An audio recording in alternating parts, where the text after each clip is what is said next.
এখন আমাদের সামনে বক্তব্য রাখবেন আমাদের মাদ্রাসার জীবন বিজ্ঞানের শিক্ষক ওয়াসিম হোসেন স্যার।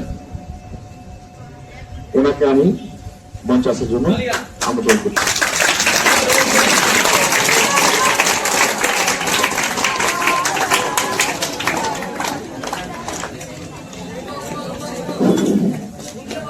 আসসালামু আলাইকুম ওয়া রাহমাতুল্লাহি ওয়া বারাকাতুহু। ওয়ালাইকুম আসসালাম ওয়া রাহমাতুল্লাহি গুড ওয়া মর্নিং বারাকাতুহু। To all of you.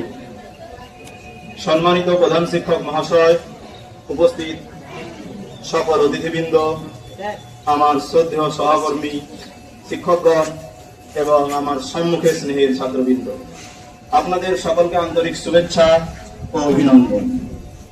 আজ আমরা পশ্চিমবঙ্গ সরকারের অরণ্য সপ্তাহ উপলক্ষে একটি গাছ মায়ের নামে এই মহৎ কর্মসূচিতে একত্রিত হয়েছি। এটি শুধু একটি বৃক্ষরোপণ কর্মসূচি নয়, বরং আমাদের মা প্রকৃতি এবং ভবিষ্যৎ প্রজন্মের প্রতি ভালোবাসা ও দায়িত্ববোধের এক অন্যান্য প্রকাশ। আমি একজন জীবন বিজ্ঞান শিক্ষক হিসাবে বিশ্বাস করি, একটি গাছ শুধু একটি উদ্ভিদ নয়, একটি পৃথিবীর প্রাণের প্রতি। একটি গাছ মানুষ, প্রাণী, পাখি এবং সমগ্র পরিবেশকে বাঁচিয়ে রাখে।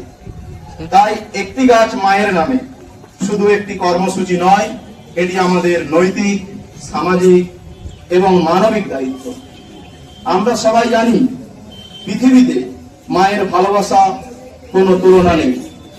ঠিক সেরকমই একজন মা যেমন নিঃস্বার্থভাবে আমাদের জন্ম দেন, লালন পালন করেন এবং সারা জীবন আমাদের আগলে রাখেন, তেমন একটি গাছও কোনো প্রতিদান চায় না। সে আমাদের অক্সিজেন দেয়, ফল দেয়, ছায়া দেয়, ঔষধ দেয় এবং পরিবেশকে শীতল রাখে।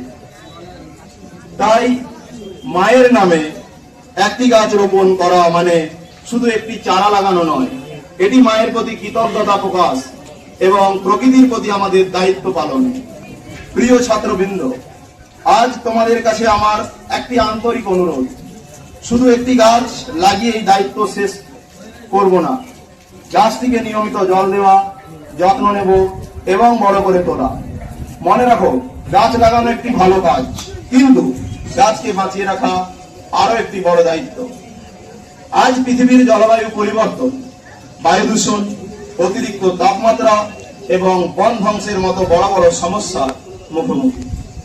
এই সমস্যাগুলি সমাধানের আমাদের প্রত্যেকে ছোট ছোট উদ্যোগই একদিন বড় পরিবর্তন করতে পারে। আসুন আজ আমরা সবাই একসঙ্গে একটি শপথ গ্রহণ করি। আমি অন্তত একটি গাছ লাগাবো, সেই গাছের যত্ন নেব, পরিবেশ রক্ষা করব এবং অন্যদেরও বৃক্ষরোপণে উৎসাহিত করব। পরিশেষে পশ্চিমবঙ্গ সরকারের এবং প্রশংসনীয় উদ্যোগকে আন্তরিক অভিনন্দন জানাই।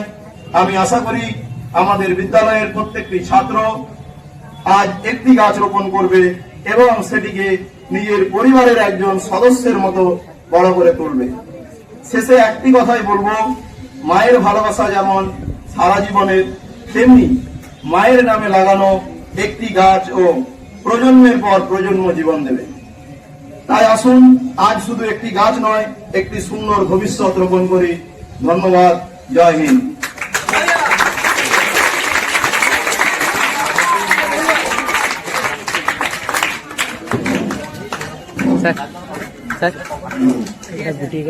অসংখ্য ধন্যবাদ আমাদের জীবন বিজ্ঞান স্যারকে তার এই মূল্যবান বক্তব্য রাখার জন্য।